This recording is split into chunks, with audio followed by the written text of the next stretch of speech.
rely upon essential newborn care. It is only the 10% of the babies who happen to have either prematurity or they are sick otherwise, they only require advanced care. In terms of the use of gadgets, in terms of the modern therapy, which I am going to touch upon. So let us look at the statistics. As the topic says, we are going to talk about the latest current trends which are supported by the evidences. So it has already been said that antenatal transfer is considered to be the best transfer. Whenever a high-risk mother is identified, and we identified that baby could have a critical illness, baby could become severely ill soon after the delivery, we try to shift this baby in utero to the higher facility. And we have adequate data available as suggested by this slide. The mortality of extremely preterm infants who are born between 22 to 26 weeks of gestation, if they are timely transferred to the tertiary care facility before their birth, you will find that 27% of the mortality can be reduced in these babies. Likewise, their morbidity, not only mortality, but they also have morbidity-free survival seen in infants who are transferred there after birth. So the babies who are looked after in the tertiary care facility, they have relatively better morbidity-free survival as evident by the odds ratio of 1.92 with a 95% confidence interval. However, the risk of intraventricular hemorrhage is always there in preterm babies. This is likely to be observed after 48 hours of delivery. Before 48 hours, it is very difficult to say that baby is whether going to develop intraventricular hemorrhage or not, and is one of the important major complications of the prematurity, and it's inversely related to the gestational age.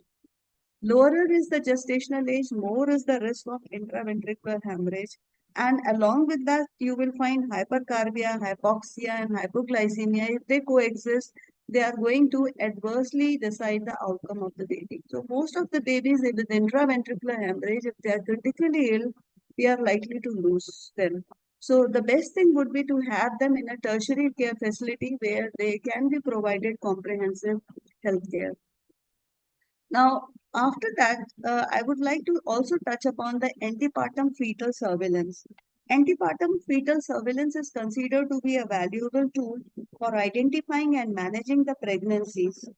And the time and the indications may vary. The time mainly depends upon what type of illness the mother is affected with, what is the pre-existing maternal condition, what is the condition of the mother at the time of pregnancy? Has she developed any complications like pregnancy-induced hypertension or eclampsia or pregnancy-induced diabetes mellitus or any other condition or acute febrile illness?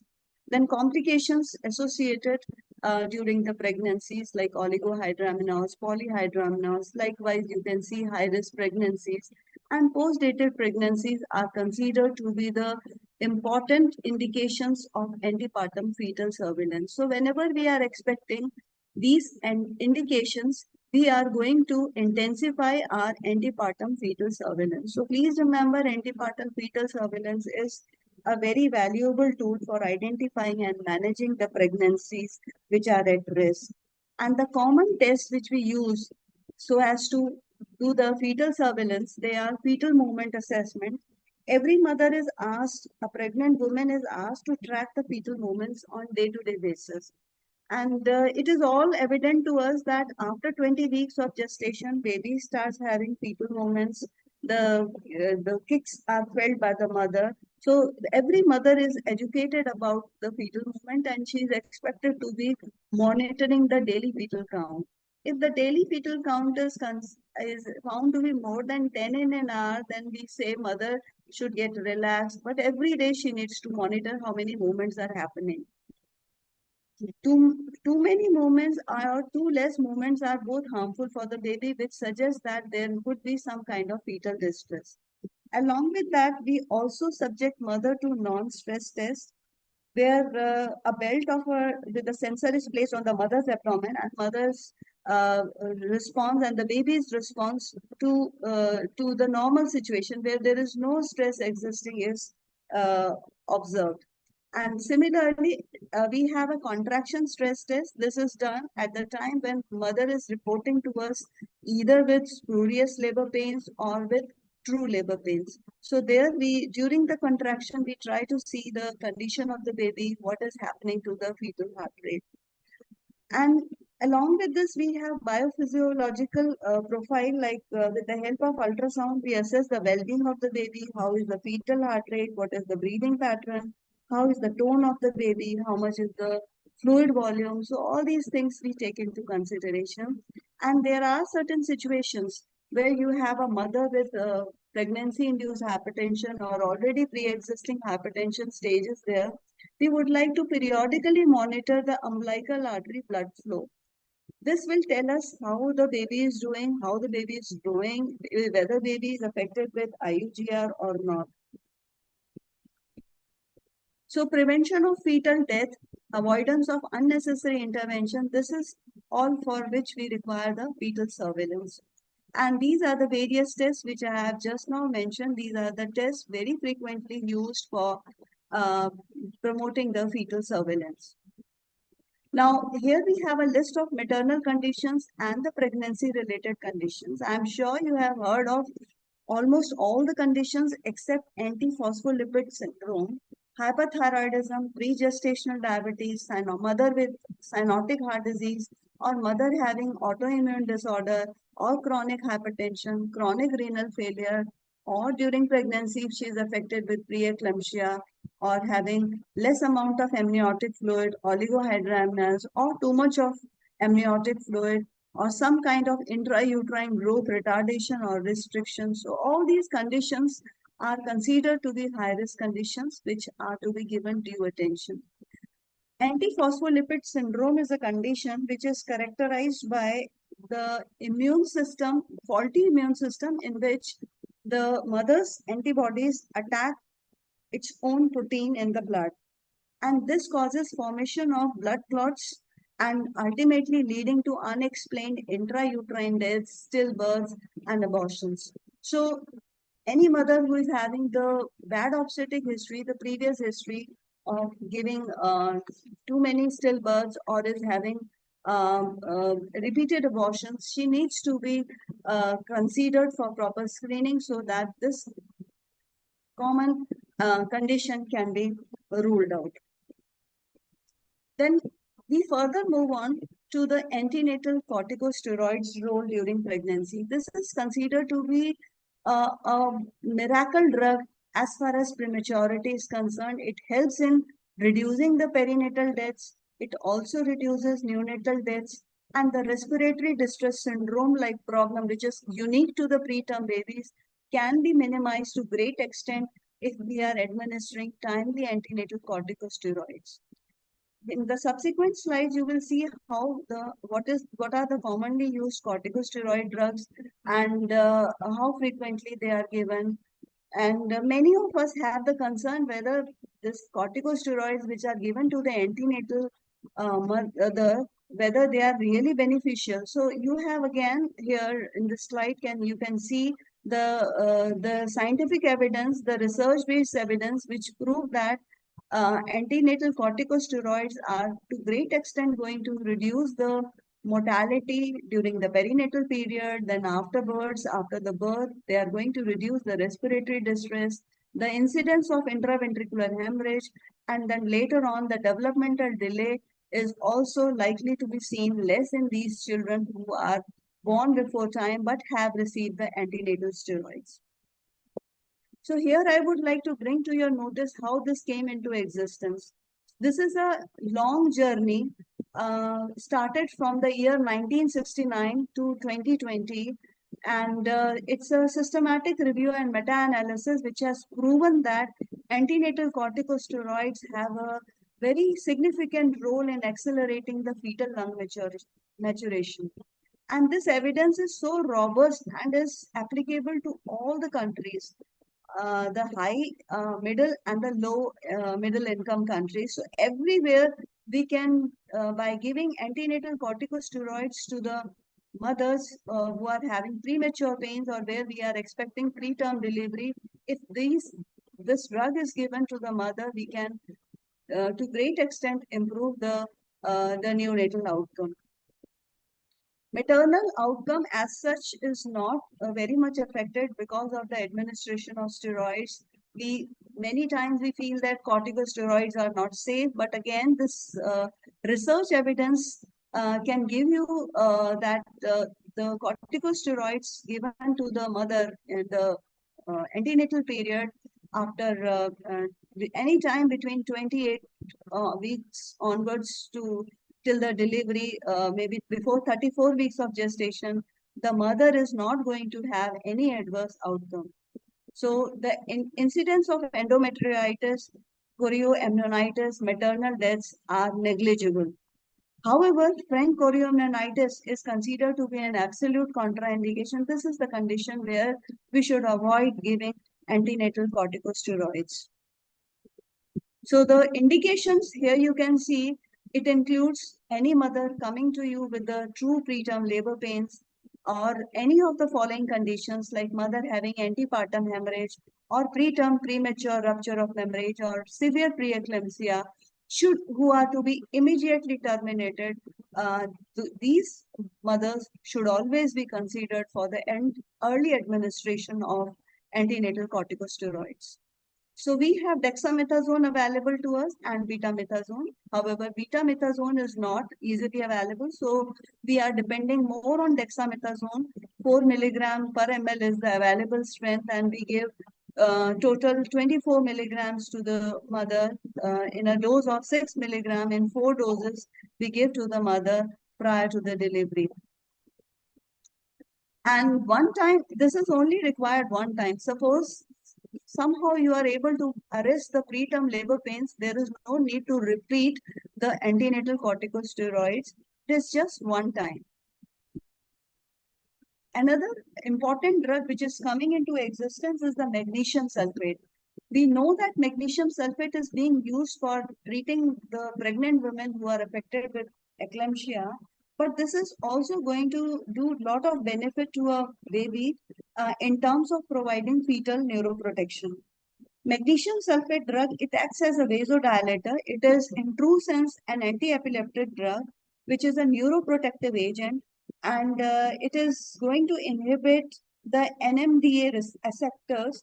NMDA receptors are the N-methyl D-aspartate receptors, and this increases the blood-brain barrier functioning, so thereby provide a lot of protection to the baby. So magnesium sulfate should be another drug which should be considered if baby is expected to be having prematurity, and if you have a mother along with the prematurity, she herself is affected with eclampsia.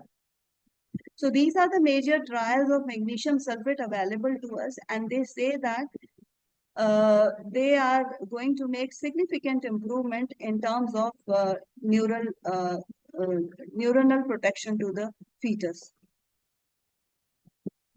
So these slides I am running hurriedly. Now we move on to the second phase, that is the labor room, where the resuscitation preparedness is required. When we talk about delivery of the baby, we have to be very much sure that we are ready in terms of personnel. We are also having required equipment, the right kind of equipment. You know, we all know that the babies and the children, they are not mini adults. That is to be kept in mind. The equipments, the drugs, the amount which we are using for the adult is not applicable to neonates and children. So we have to be very specific in terms of having adequate knowledge and skills required in the labor room. And one has to have a resuscitation corner always available. You can see in this picture, along with the delivery table, you can see a corner where a radiant warmer is placed, where we have all the facility available to resuscitate the newborn. And the personnel present in the emergency in the labor room should be debriefed, and they should know what actually the case is. They should know about the antenatal risk factors and counseling of the parents, mother who is inside the labor room and the family members who are outside, they also need to be properly counseled. And we have to be very good in documentation because, the baby's birth, the newborn's life, the survival is all having medical legal implications like any other adult patient we have in the ward. And we have a lot of opportunities for quality improvement, which have come up in the recent years, which I am going to discuss in detail in the subsequent slides. Because of the time constraints, I am running these slides little fast.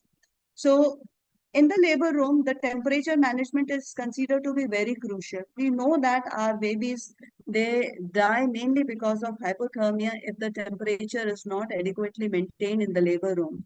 The optimal temperature is considered to be between 23 to 25 degrees Celsius in the labor room, which is maintained with the help of keeping the room temperature within the optimal range, that is 23 to 25, keeping the radiant warmer 30 minutes prior to delivery, having all the ways and means to keep the baby warm, for pre-warm linen, having the headwear for the baby so as to cover the head. We know head of the baby is relatively large as compared to rest of the body surface area. So we have to give due attention to the head of the baby and so as to protect her from hypothermia.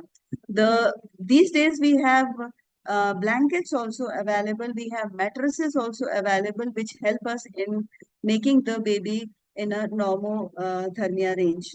And then the use of humidifier, any kind of respiratory support, if it is required in the labor room, we have to have a humidifier functioning and having the temperature of the humidifier being set at 37 degrees Celsius, which is able to provide 100% humidity to the baby, which is considered to be vital for the newborn survival. Now coming to the delivery room temperature, which I have said already, it has to be between 23 to 25. This is the optimal. However, little higher is always better. So 25 to 27 to 28 degrees Celsius temperature is to be maintained. Skin to skin contact is becoming mandatory. This has become a recent guideline, and for the past many years, we have started practicing giving skin to skin contact to the baby, and we let mother and baby be together. Even having the intact cord, we try to give them early skin to skin contact after the birth. There are certain situations if baby is not immediately crying after birth, we may have to uh, do the early cord clamping and separating the baby from the mother. But in that situation, it is always quite reasonable to make use of a Ziploc bag or a plastic bag or a wrap, which can help us in maintaining the temperature of the baby and minimizing the evaporative loss. So here you can see again another research evidence, which is the skin to skin contact versus no skin to skin contact. You can see the body temperature, hypoglycemia, and the hospital admissions are found to be uh, improving. These babies have lesser duration of hospital stay.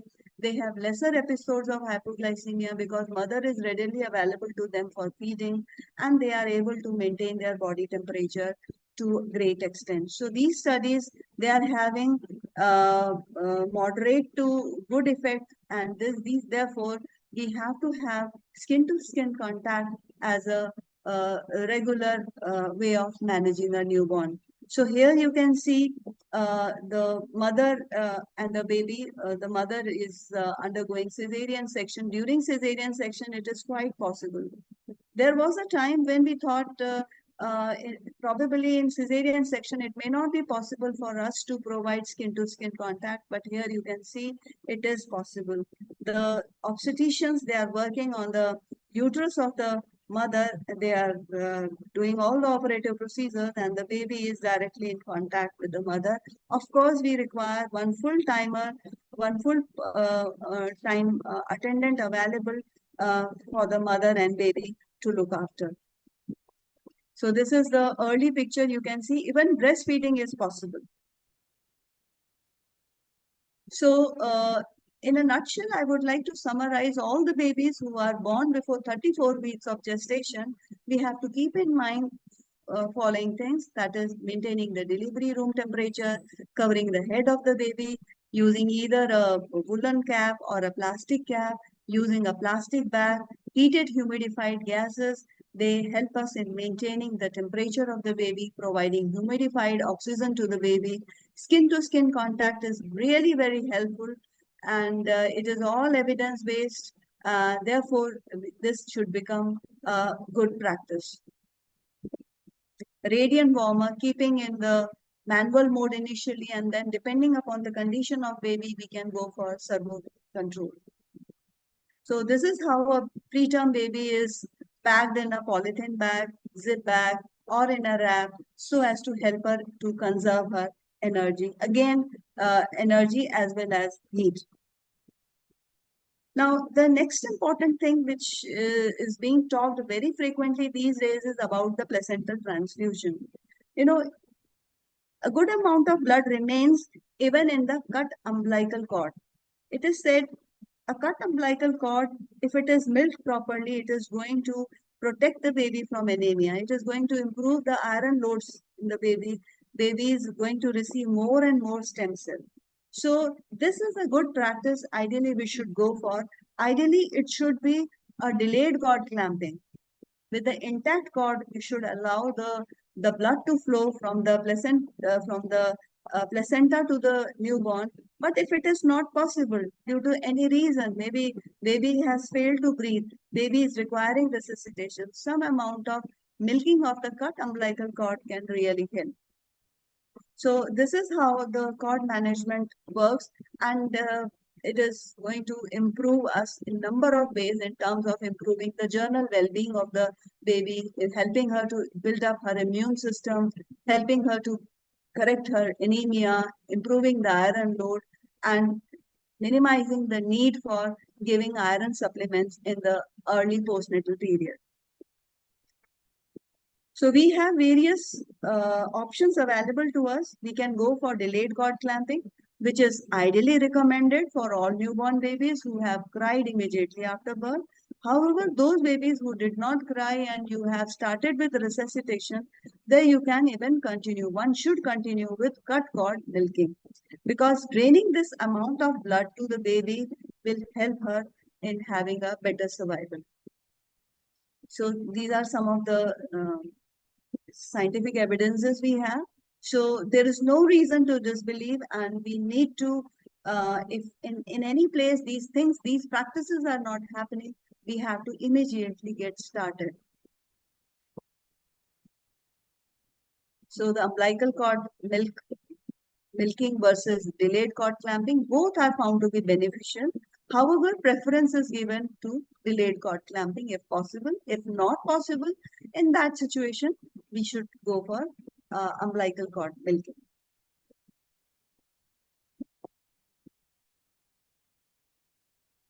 So here we have a video. I would like you to pay attention to this video, how the umbilical cord milking is done. You can see this is not more than 50-60 centimeter, but it is really helping. You know, you can see the nursing officer who is looking after, who is resuscitating the baby. She has done the cut umbilical cord milking prior before clamping the cord and making it short.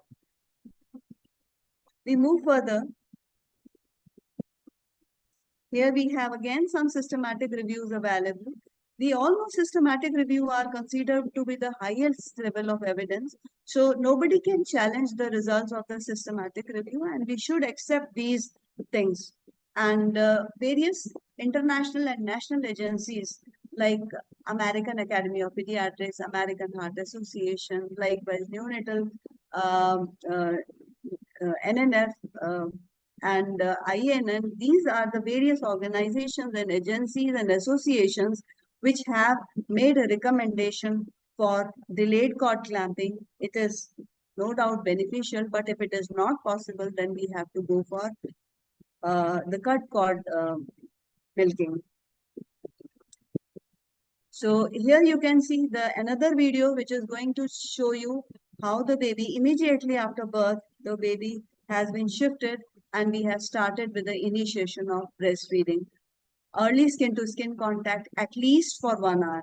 So 1 hour you have to keep one nursing personnel engaged only for the care of the baby and the newborn in the labor room. We move further.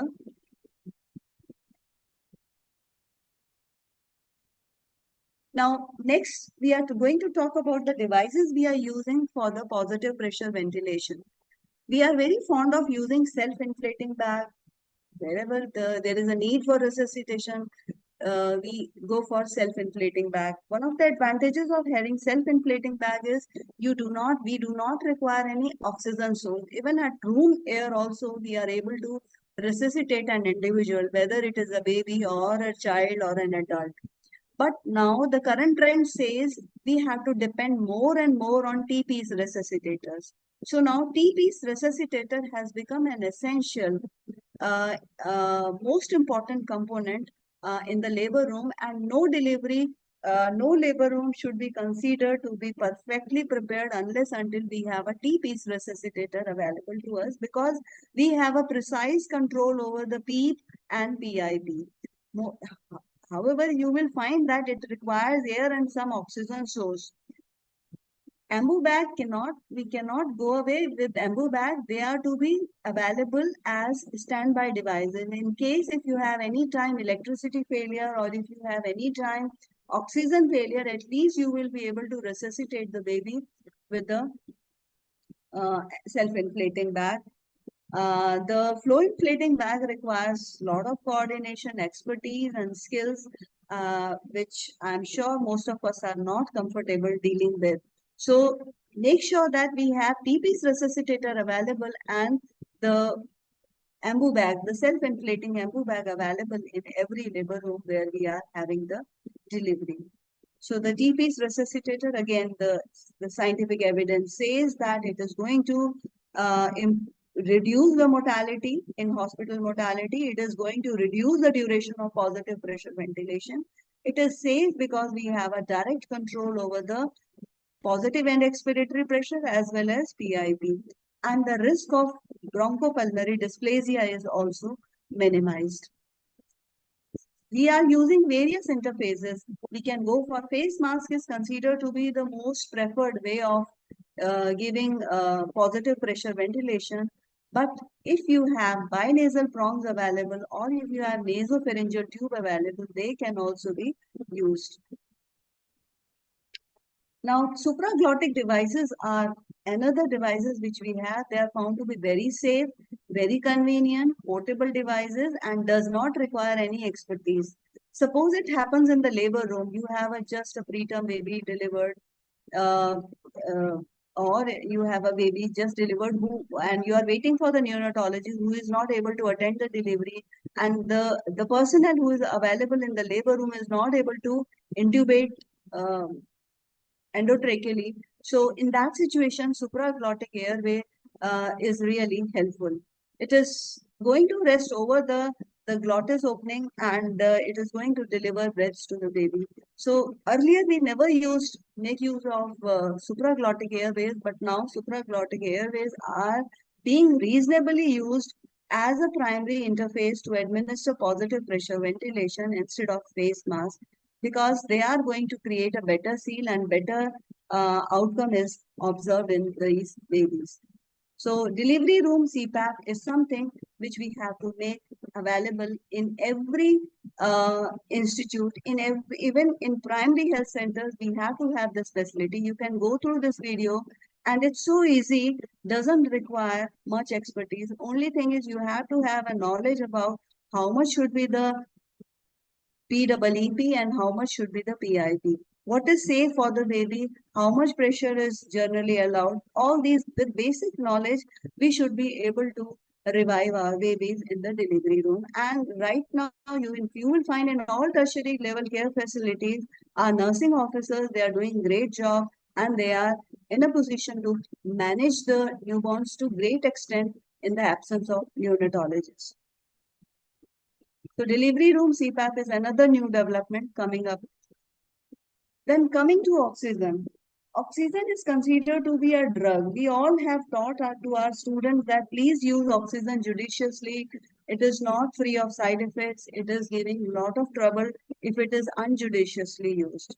So in resuscitation, the new guideline says that any baby who is born after 35 weeks of gestation can be resuscitated with room air. So with just 21%, you can start and see the response. If baby's response is good, continue doing it with 21%.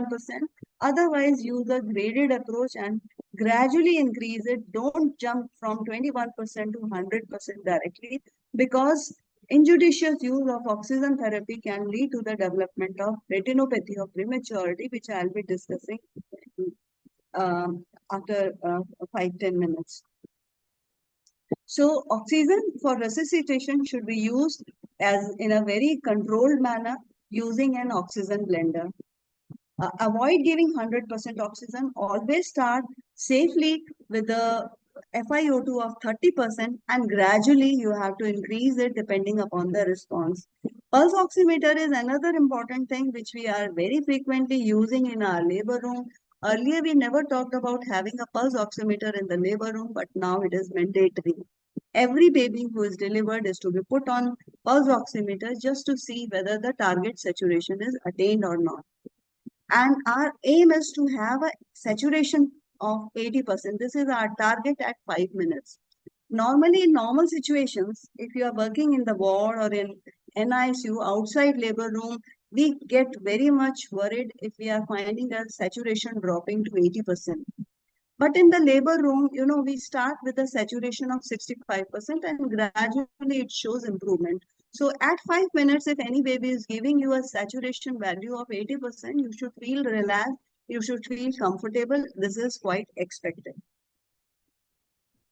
So again, we have some studies which are suggesting us that the oxygen is to be used very judiciously. High concentration of oxygen are harmful for the baby. Now, further we move on to the continuing care. So now the baby is delivered in the labor room or in the maternity OT. You have stabilized the baby. Now it is time to shift the baby to the NICU. So we come focus on our continuing care, focuses on thermoregulation, respiratory support, early nutrition, and surfactant is always considered in case if it is a prematurity. Early surfactant, that is less than 2 hours, is to be considered a preferable time. And these days, we believe in using less invasive surfactant administration therapy, which is popularly known as LISA.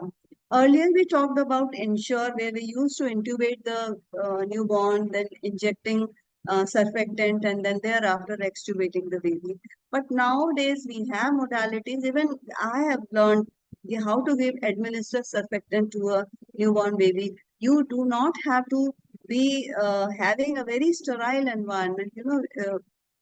Not 100% sterility is needed. Try to maintain as much as possible. And it is just using a feeding tube, we can inject little amount of surfactant, and which is going to help in reducing the episodes of respiratory distress syndrome in the newborn.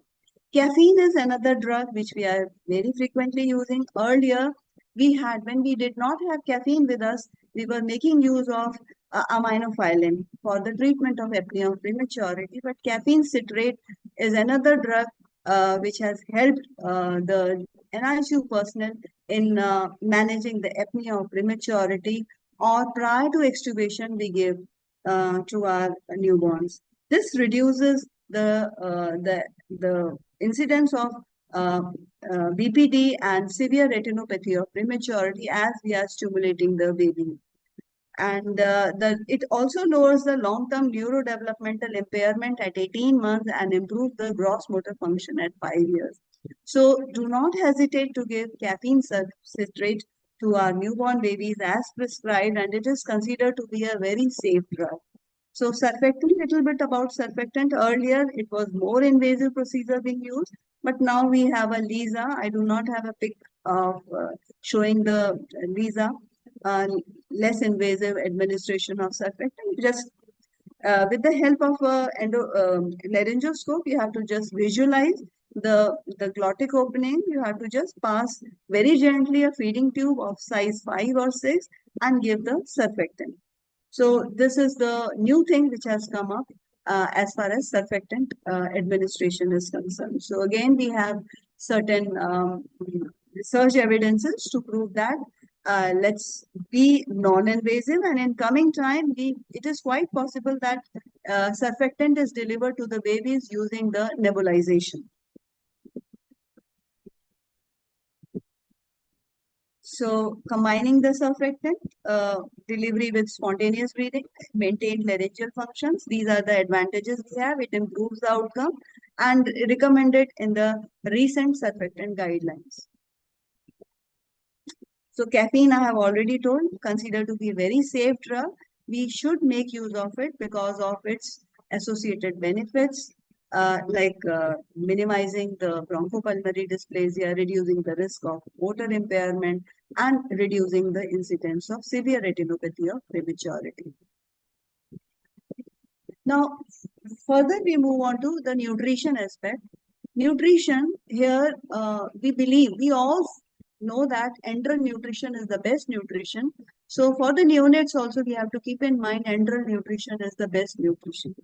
As soon as baby is stabilized, till the time baby is hemodynamically unstable, we try giving her only the parenteral nutrition, and then thereafter, as soon as the condition stabilizes, we try to go for minimal enteral nutrition, which is just to colonize the gut. You know, the enteral nutrition is again going to protect the baby in number of ways. Early nutrition, early parenteral nutrition, early nutrition, fortification, and post-discharge nutrition. This is all I am going to focus on. So early nutrition, try to put the IV lines. So the IV lines are put.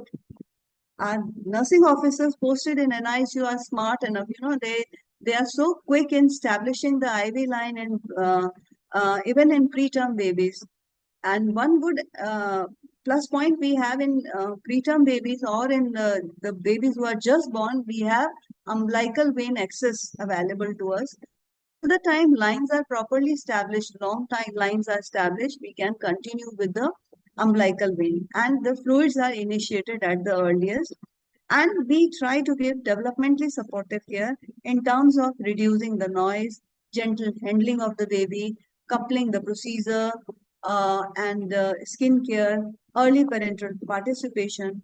Parents have become an important member of our healthcare team in NICU. They are very frequently invited and they are being engaged in the care of newborn. This helps us in two ways. It is going to reduce the workload of the nursing personnel to some extent, and also bringing empowerment and confidence. Thereafter, when the baby is discharged, they are able to handle their babies very well at home. So this is the feeding pattern we follow. Uh, till the time baby is unstable, or any baby who is less than 28 weeks of gestation or weighing less than 1200 grams, we preferably start with IV fluids and gradually keep monitoring the sucking reflexes of the baby. And then thereafter, we gradually step down to OG feeds, and from OG feed to pallida feeding and to breastfeeding. So our ultimate aim is to make this baby to direct breastfeeding at the earliest. Non-nutritive sucking. So our nurses working in NICU, they are making a significant contribution in the care of newborn. You know, many times you will hear from neonatologists, even one day they cannot run their unit without having the nursing officer. So this is the protocol we follow. More than 35 weeks of gestation, as baby has sucking and swallowing reflex, we can easily start with the breastfeeding. If breastfeeding is not possible, we can initially start with spoon and pallida feeds, and then thereafter try to switch over to direct breastfeeding at the earliest. Those who are less than 35 weeks, they may require little longer time. So here you can see the minimal enteral nutrition. It's a very small amount, you know, 10 to 20 ml. Suppose you have, say, baby weighing 1 kg, 1000 grams. So 10 ml is not going to meet the nutritional needs of the baby. The purpose of giving MEN, or the minimal enteral nutrition, is to colonize the gut so as to promote the liver maturity, so as to promote the enterohepatic circulation. And keep monitoring these babies. Sick babies, they are also more vulnerable to develop GI intolerance. They can vomit very frequently, they can have abdominal distensions, they are also more at risk of developing necrotizing enterocolitis. So please do monitor how the babies are tolerating their feed. If they have any sign of abdominal distension, we have to uh, temporarily withhold. If it is continuing, then we may have to uh, withhold and try to manage the underlying pathology. So these are the situations we have. Uh, Even a baby who is on CPAP is possible to feed using the OG route. And if you are giving OG feed to the baby, try to give express breast milk. We encourage our nurses have a very magnificent role to play in encouraging and counseling the mothers, preparing them for KMC, helping mother to express their milk, and engaging them and helping them to feel less stressed. So all these are going to have an impact on their milk production. And now the human milk banking concept has also come into existence, where the babies who are not able to get their own mother's own milk, MOM. So in that situation, we give them the donated milk. Now, finally, we have few more slides. I'll be touching upon the developmentally supportive care. You know, these are very fragile newborns, especially the preterm babies, and they are in need of integrated developmental care, where we have partnering with the family. We have to be very gentle in positioning and handling them. You know, sudden jerks. You must have learned about Moro's reflex. But if we are not gentle enough in providing care, this can be a reason for them to develop intraventricular hemorrhage. We have to try minimizing the stress and pain. We have pain scales available. So please make use of, we have to, all those who are NICU nurses, they are making use of it. And this is just to bring to your notice, neonates also experience pain, which is reflected from their facial expressions, from their gestures, from the autonomic changes, the desaturation, the heart rate increase, apnea episodes. So these are all suggestive of some kind of stress we are giving to the baby. So since these babies are so fragile, we have to be very protective in our approach. So I'll try to show you some pictures of NICU. These are the various pain assessment tools we have, uh, which we are using in the NICU.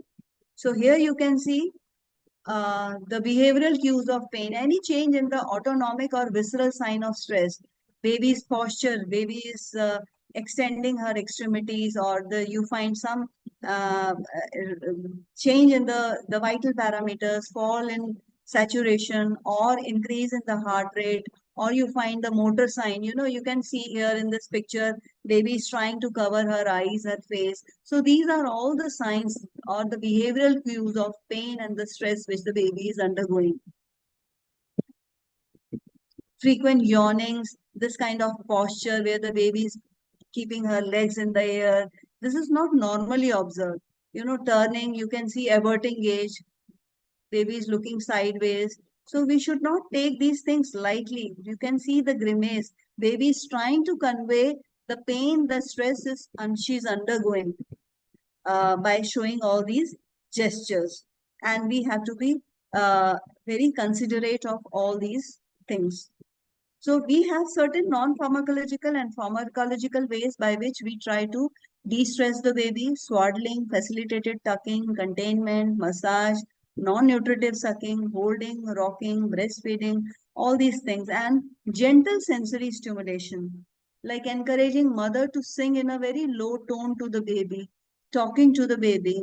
So all these things are going to have a positive impact on the baby, and it is going to improve their survival. And the pharmacological measures which we use in our nursery include the use of oral sucrose, dextrose. We make lollipops like a gauze soaked in mother's own milk or oral sucrose, dextrose. They can be used and they can be placed inside the incubator or the radiant warmer that will give uh, baby a feeling of mother being around somewhere. The selective use of opioids as and when required, depending upon the pain the baby is affected with, using midazolam. However, sedation, analgesia are not free of side effects. We have to keep monitoring the vital parameters. Acetaminophen is given post-operatively for pain relief, and we have amla-like preparations used for topical anesthetic agents. So this is how a baby should be looked after. Baby should be given an environment which is similar to intrauterine environment. In utero environment, we have to pay attention to every comfort, warmth, sleep. Clubbing are all the activities, clustering of activities rather than repeatedly disturbing the baby. So these things are going to help us a lot in improving the outcome of the baby. So protected sleep. Let the baby sleep if you find. Don't disturb the baby. Uh, Sleep is also going to help brain to grow. So those babies who are sleep deprived, they have loss of brain plasticity in later life, and they may be affected with problems like cerebral palsy. Facilitated tuck, swaddling may help, skin to skin contact, kangaroo mother care, helping them to orient to day and night light pattern. So this is how we make them their normal biological rhythm activated. Kangaroo mother care is the best way of stimulating the baby in a gentle manner. It is considered to be a multimodal stimulation. So it's an example of best form of developmental supportive care. Stimulate all forms of sensory, auditory, gustatory, olfactory, everything is getting stimulated. Um, so these are the research evidences we have. Then the activities of daily living, try to club the activities together, daily care like bathing, weighing, diaper change. They are very stressful. So try to do it in one go. Don't try to disturb the baby again and again. This is what we tell to our nurses posted in NICU. And this is what they are expected to be doing, and using both analgesia, pharmacological as well as non-pharmacological emollient application, and protecting them from any kind of obnoxious stimuli like alcohol, adhesive tape, dressings. We are very frequently using tegaderms before applying any adhesive. Regularly check the integrity of the skin because skin is very thin and fragile. Family-centered care is now becoming indispensable part of our newborn care. The mothers are all the time invited. There is no restriction, provided that they are free of infection and they are in a position to take care of the babies. Not only mother, but the father, grandmother, grandfather, anybody who is free of infection is invited in NICU and they are involved. But we do not compromise at any point of time with the infection control practices. So the sounds, we have to be very careful when we are working in an ICU. The nurses, they make sure that the sound levels are less than 60 decibel. We have dosimeters available. These days we have apps also available which can help us in knowing what is the sound level. And these sounds, they are harmful for the baby. They interfere with the sleep. They increase the heart rate and they have damaging effect on the baby. They increase the intraventricular hemorrhage risk and may be a reason for hearing loss. So any malfunctioning equipment or alarms which we have in the nursery, we all believe in having the visual alarm. We have no auditory alarms in the NICU. There is no round taking place at the bedside of the baby. All the discussions are held outside the incubator or the radiant warmer area. So the team comes and they examine the baby. They speak in a very low volume, and the major discussions during the rounds are held away from the baby. This is how we are looking after our babies. Dragging of chair is absolutely prohibited, and even the doors, the NICU doors, they are soundproof. They don't make any sound when we are opening or closing them. So this is how we take care of our newborns in NICU. But there are certain helpful sounds, like we encourage mother to speak to her baby because that has a calming effect. Music has been tried. I'm sure you are aware of some of the studies done, and the music therapy, like for adults, has also helped in case of newborns. The lullabies, uh, the womb sound, heartbeat music, all these have good impact on the baby. We have to protect the babies from the light, not only from sound but also from light. They are usually looked after in a very low intensity light, but however, they are also given day and night orientation. But too much of bright light is not good for the baby. So light reduction. So cycled lighting is better than near darkness. More time in sleep state. This is going to, it has number of advantages. Baby is going to sleep for a longer duration. Baby will show better gain in weight. Baby will have decreased motor activity levels and better stabilized vital parameters. Tactile stimulation, gentle rubs, massage, strokes, gentle strokes given to the baby are really helpful. Similarly, vestibular stimulation is also minimized. We avoid giving sudden change of position. We are very gentle in our approach in looking after the babies.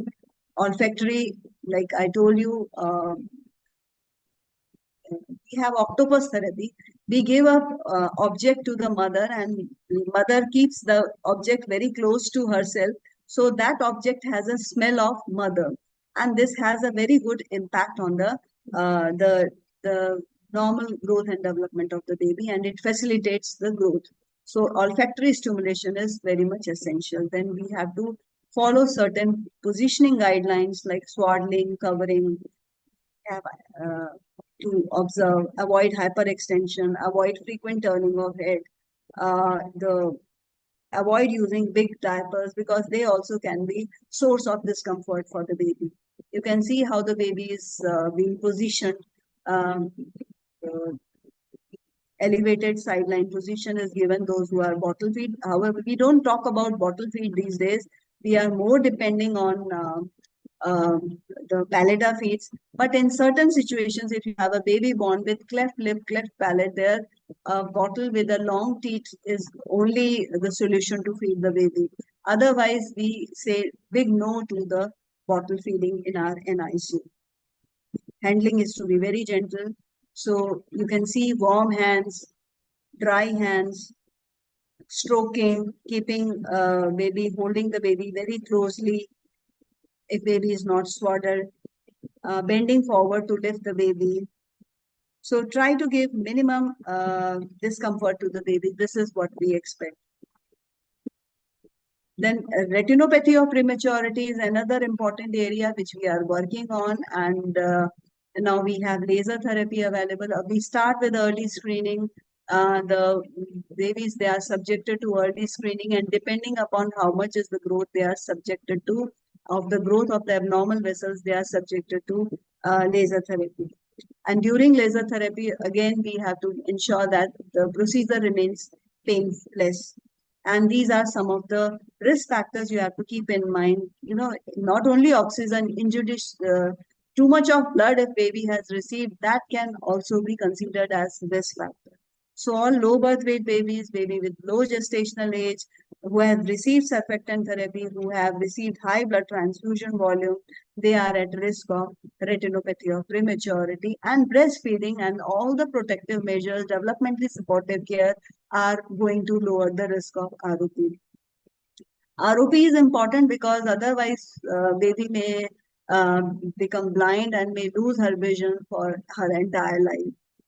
So nowadays we have ROP telemedicine facilities available where nurses are playing very important role. We have nurse-led clinics available, and we have the postnatal follow-up is done by the nurses in many of the institutions.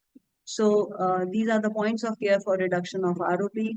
Do monitor oxygen, do take care of infection and observe all the infection control practices, start optimal nutrition at the earliest, keep the temperature within normal range, provide supportive developmental care, and do manage pain. So finally, now take home messages. Uh, Antenatal transfer to the tertiary level care facility is going to improve. Antenatal steroids, they are the miracle drugs. Likewise, we have magnesium sulfate and caffeine citrate. These are the drugs which are which we are very frequently depending upon, especially for our premature babies. Optimal temperature management is essential. Please do practice delayed cord clamping. Let this awareness be among all the healthcare professionals. And non-invasive respiratory support is being encouraged in place of invasive ventilation. Surfactant therapy is given to the babies using the less invasive uh, methods. Early appropriate feeding strategies are being promoted, and we should become the nurses working in the NICU should be the great advocate of developmental supportive care. So with this, I stop here. Thank you. Um, I can take few questions if you have. Uh, I'm stop sharing my slides now. Thank you so much, ma'am, for such an informative session. We have few queries from the participants. Shall I say one by one, ma'am? Yeah, please go ahead. Yeah, one question is from Muskan Sharma. How to use a plastic bag to prevent hypothermia? It is going to minimize the evaporative loss. You know, when we have a preterm baby, we don't even wipe the baby. We take directly receive baby in a polythene bag. We have ziplocs available, and the kind of picture I have given shown to you in the one of the slides that can be used, or otherwise we can customize. You know, any long sheet, clean sheet can be used for wrapping the baby. So this has become a mandate now. All preterm babies less than 34 weeks of gestation or extremely premature, maybe 32, 28, definitely they should be uh, uh, received in a the poly bag. We have Thank to you, ma'am. understand that it is mainly to minimize the evaporative water loss. The another question is, ma'am, one student is asking, is there any super specialization available in the field of neonatal nursing? PGI Chandigarh is doing a fellowship. So those who are interested, they can go for it. And PGI, one way it is good because we have direct hands-on um, provision available, Maybe. and Yes. the candidate, the student is going to work in the NICU. So I find this fellowship as a very good opportunity for our nursing officers who are interested. Some private sectors have also started with fellowship program. Okay, thank you, ma'am. One more question is there. It is related to umbilical cord milking. Uh, they have said, according to research, the umbilical cord milking results in IVH, hyperbilirubinemia, high blood pressure, due to uncontrolled entry of blood into circulatory system. How can we overcome these side effects, or does milking has more advantages than these See, disadvantages? she herself has given the answer partially. You have to always weigh the risk benefit. Which Yes. one is more? If the risk involved is more, if it is extremely premature, uh, you have to depend. It is all clinician based decision. It is depending upon the situation we have to decide. If baby is doing well, say 32 weeks, 34 weeks, it may be permitted. But if it is extremely premature baby, or baby has hydroxpitalis, baby is born from a RH incompatibility mother, there we may not like to do. So it is all depending upon the situation. I have just apprised the audience about the guidelines which is being recommended, but we have to always keep in mind what is the underlying pathology and what is indicated in that particular situation. Thank you so much, Definitely, ma'am. too much of blood if you are giving is going to harm the baby. Yes. Hyperbilirubinemia is Mm. inevitable, but we have ways and means to take care of hyperbilirubinemia. But if this happens to be an RH incompatibility, we would like to immediately clamp and cut the cord. Yes. I hope all the queries have been clarified. If there are more, Yeah, one more question we have just received, ma'am. Do we need to wear gloves before giving NG feed to neonates? Can you just repeat? Uh, do we need to wear gloves before giving NG feeds to neonate? No. Again, it depends. What is your status? What is the status of the baby? So all the universal precautions are to be observed considering the condition, the seropositivity of the baby. The if baby has, suppose she's positive and she has too many secretions, the body fluids are infected, there I would recommend everyone to go for the use of gloves. If it is a clean baby and you know the seropositivity, then that situation it is your decision. But it is always preferred to make use of standard precautions universally because sometimes the status is not known. So it is good one way if you are observing, but see, we are working in a country where we have constraints in terms of resources. So please make use of judicious use of the resources. Ideally gloves should be available when we are doing suctioning. I cannot tell a person to go for suctioning without having gloves or mask. But if it is a case of feeding and you are very sure that you do not have, the individual who is giving feed is not having any cuts, or the baby's seropositivity status is very clearly known to you that she is not infected, having an acute infection, there you can think of giving without the gloves.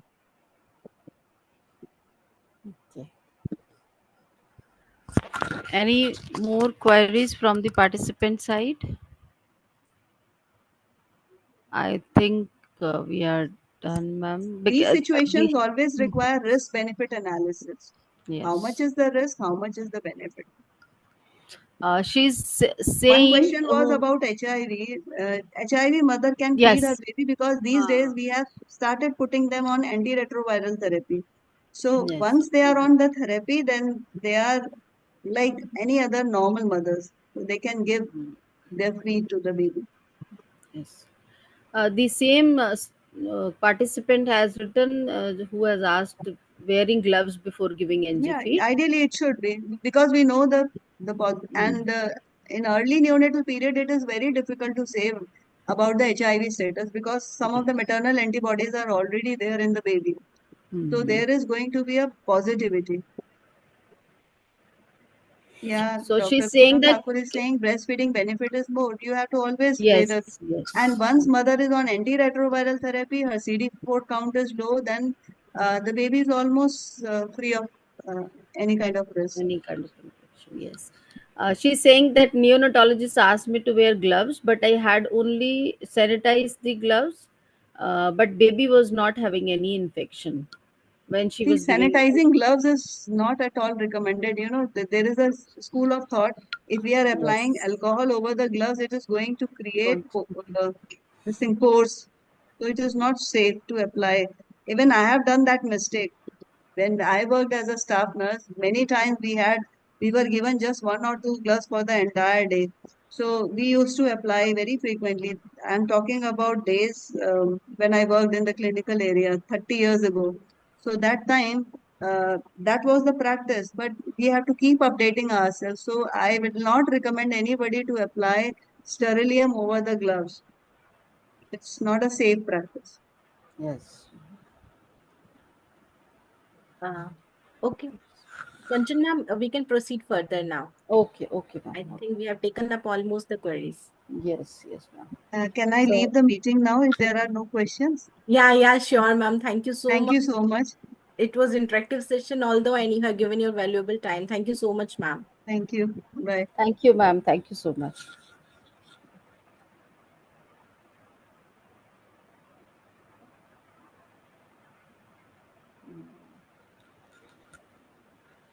Okay, Poonam ma'am. Shall Yes, we? ma'am. Yes, we are done with this. Thank you Yeah. everyone for joining the session. On dear participants, we are thankful to you because without participants, we cannot run a successful webinar as well. Thank you all the dignitaries from Society of Cardiac Nurses and the Nursing Teachers Association of India. And special thanks goes to Dr. Kanchanwala ma'am, who moderated the session very well. and the job was done very nicely, ma'am. Thank you so much. Thank you Thank you, so much. everyone. Thank you for giving me this opportunity. Thank you, ma'am. Thanks.